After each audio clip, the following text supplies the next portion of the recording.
Mesdames et messieurs, à l'occasion de la rencontre de ce jour, je voudrais vous donner la position de la politique pénale du gouvernement de votre pays par rapport à la proposition du CNSA que vous avez tous suivie. Le CNSA propose la libération des prisonniers politiques, la mise à terme des poursuites à l'égard de certains politiciens et la suite que vous avez suivie. Voici la position de la politique pénale du gouvernement congolais. Nous voulons rappeler deux choses. Premièrement, il faut savoir qu'il existe un standard international lorsqu'il faut avoir un dialogue dans un pays en conflit ou un pays post-conflit. Ce standard-là s'appelle justice transitionnelle.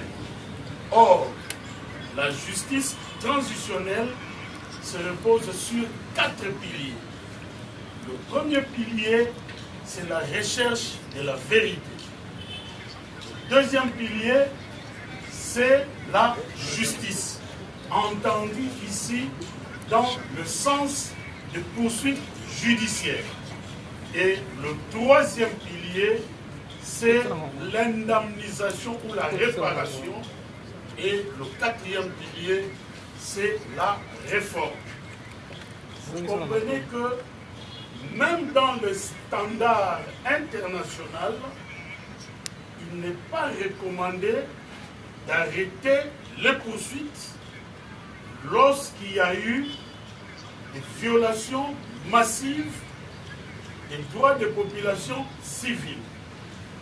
Le standard proposé au niveau international veut justement que la vérité soit connue. Or, la vérité ne peut être connue que dans le cadre des procès qui sont menés à terme.